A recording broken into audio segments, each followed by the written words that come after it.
सोनाली अपने मासिक वेतन के 15% का निवेश बीमा पॉलिसियों में करती है। वह अपने मासिक वेतन का 55% खरीदारी और घरेलू खर्चों पर करती है। वह बाकी 12,750 रुपये की बचत करती है। तो सोनाली की मासिक आय कितनी है? जैसे कि हमने मासिक आय मान ली सोनाली की 100 रुपये थी, 100 रुपये थी, उसमें 15% क्या किया इसने? बीमा पॉलिसी पर निवेश किया। 55% इसने क्या किया? घरेलू खर्च और अन्य मदों पर खर्च किया। तो खर्चा कितना हो गया उसका? 70% क्या हो गया उसका? खर्चा हो गया। आय कितनी थी उसकी?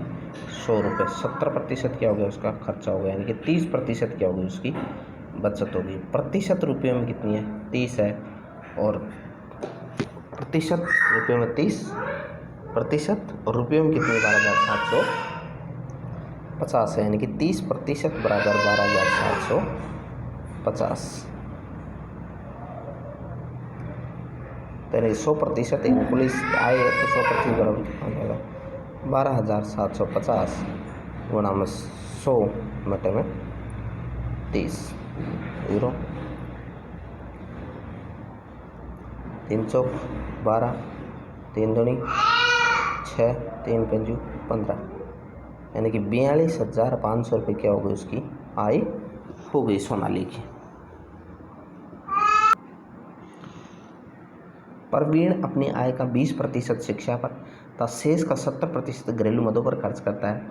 यदि उसकी बचत 3600 रुपये हो तो बताओ उसकी कुल आय कितनी थी? प्रवीण है, उसकी आय मान लेते हम 100 रुपये थी। उसने क्या किया?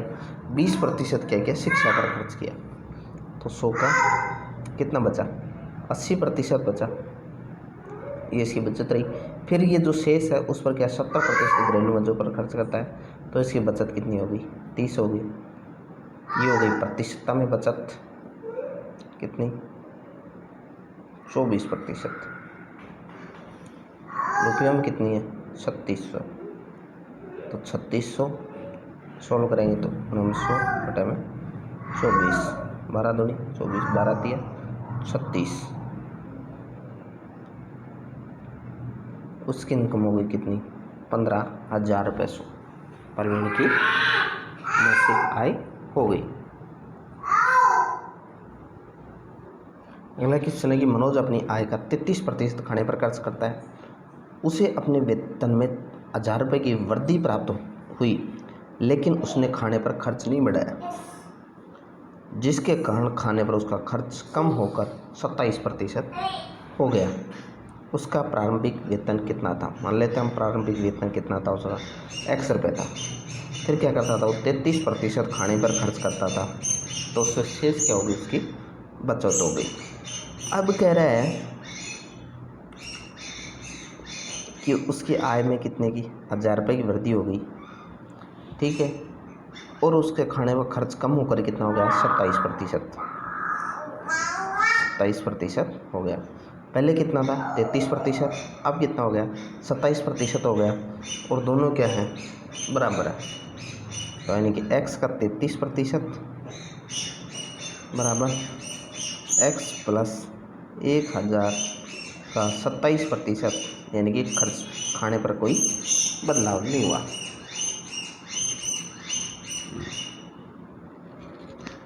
ठीक है, इसको सोल्व करेंगे तो 33x बराबर 27x प्लस 27,000।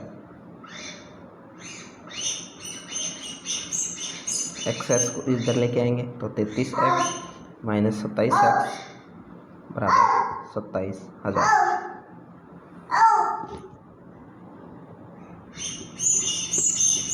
ठीक है, कितना हो गया? 6x बराबर कितना हो गया? 27,000 हो गया। तो प्रारंभिक वेतन कितना हो उसका? x, तो 27,000 गुणा में 100 बटे में 6, 6 चौका 24, 6 पंजा 30, यानी 45,000 रुपये क्या होगी उसकी मासिक इनकम हो गई। एक परीक्षा में पास होने के लिए कुल 441 अंक लेने आवश्यक हैं। एक छात्र को 392 अंक प्राप्त हुए, उसे 5% अंकों से क्या हो गया? फेल हुआ। कोई छात्र अधिकतम कितने अंक ले सकता है? अधिकतम यानी कि क्या? पूर्णांक। ठीक है, 441 क्या करने थे उसको प्राप्त करता तो पास हो जाता, परंतु क्या किया उसने 392 ही प्राप्त किए। और कितने प्रतिशत अंकों से फेल हो गया? 5% अंकों से फेल हो गया। यानी कि प्रतिशतता में कितना फेल हुआ? 5 से। अंकों में कितने से फेल हुआ? 49 से।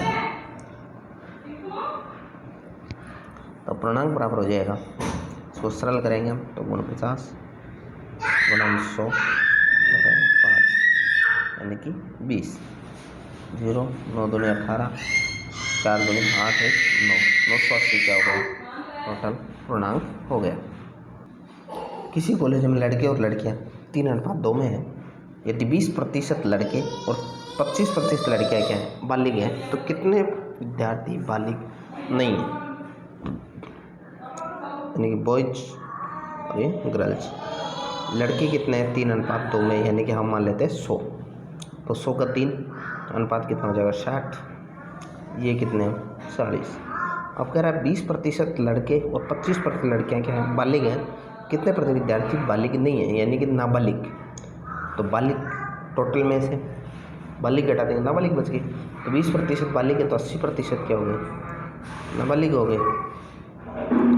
इधर क्या है? 75% क्या है? नाबालिग है। 48 इसमें नाबालिग है। 30 इसमें नाबालिग है। तो टोटल कितना प्रतिशत हो गया? 78% विद्यार्थी क्या है? नाबालिग है। नेक्स्ट क्वेश्चन है कि 20 किलोग्राम तरबूज में 96% क्या है? पानी है। 5 दिन बाद तरबूज में पानी की मात्रा 95% रह जाती है, तो बताओ अब तरबूज का वजन कितना है? यानी कि हमेशा जहाँ क्वेश्चन ड्राई फ्रूट यानी कि सूखने वाला या फिर ड्राई फ्रूट का जो भी क्वेश्चन आए, जैसे कि कोई पहले फ्रूट यानी कि कोई भी वस्तु खाने की है वो गीली रहती है, फिर बाद में धीरे धीरे क्या वो सूखने लग जाती है। सूखता है क्या उसके अंदर? पानी सूखता है, बल्कि जो मूल रूप जब पल्प है मुद्दा है वो उतना ही रहेगा। यानी 20 किलोग्राम का क्या है? तरबूज है, उसमें क्या है? 96% पानी है। तो मान लो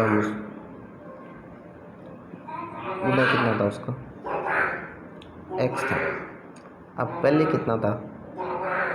4% ना था। ठीक है, 20 का 4% पहले क्या था? दादा। अब क्या हो रहा है? जैसे कि 95% अब मात्रा पूछ रहा है, जैसे कि अब उसका वजन कितना हो गया? तरबूज का कोई वजन था, उसका 5% क्या हो गया? पल्प रह गया। तो यानी कि x किलोग्राम वर्तमान में उस तरबूज का वजन कितना था ये पूछ रहा है। तो 20 का 4% से वजन खत्म, यानी कि 80 बराबर कितना हो गया? 5x। तो x क्या है? वर्तमान तरबूज की वैल्यू। तो 80/5 गुणा 100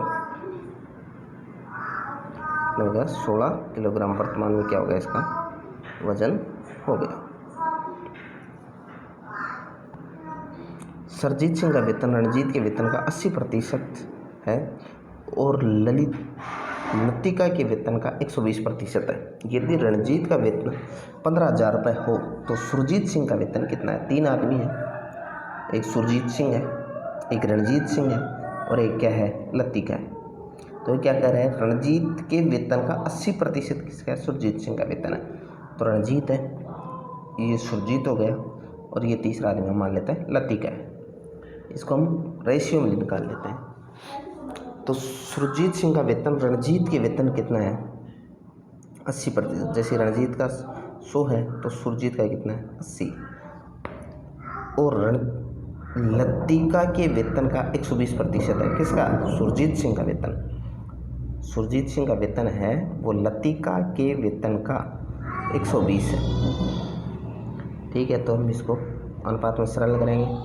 20 का 120, 20 50 100 20×100 20/180, 30:24:20 और सरल कर लेंगे हम 15 12 10।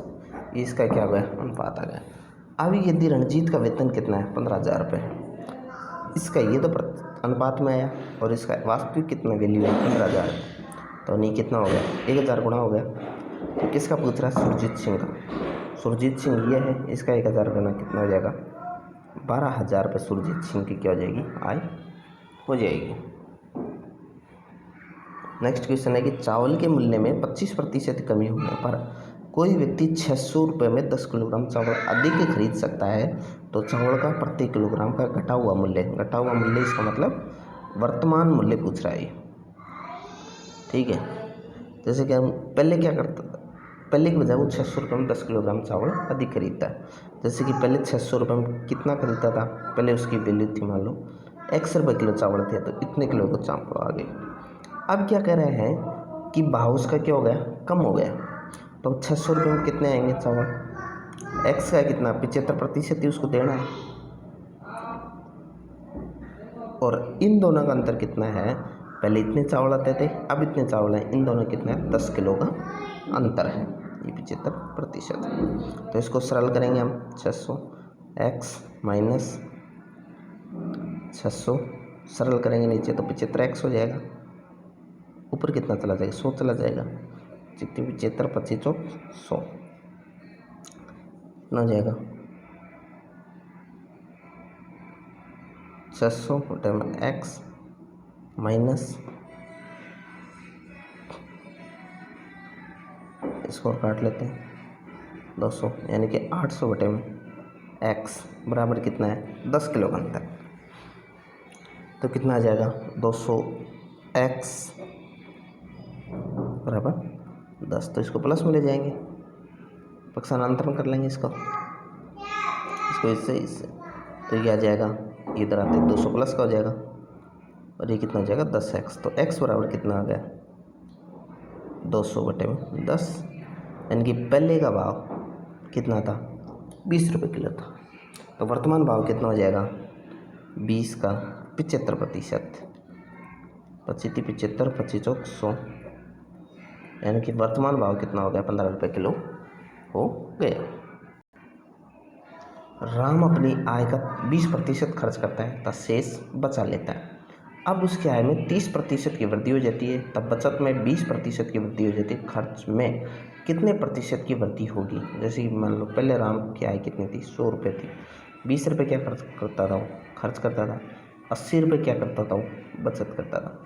अब क्या है उसकी आय में 30% की वृद्धि होगी, यानी कि 100 का 30% 130 होगी, तो यानी कि पहले अब उसकी आय कितनी हो गई 130 रुपये हो गई, और बचत में कितने की 20% की वृद्धि होगी। पहले बचत कितनी थी उसकी 80 रुपये, अब बचत कितनी हो जाएगी 20 रुपये और बढ़ गई, अब उसकी बचत कितनी होगी 96 रुपये होगी। कुल आय कितनी है उसकी 130 रुपये, 96 रुपये बचत है, तो खर्च कितना हो गया उसका 34 रुपये उसके खर्च हो गए। ये पूछ रहा है कि खर्च में कितने प्रतिशत की वृद्धि, 14 रुपये की वृद्धि 20 पे 100,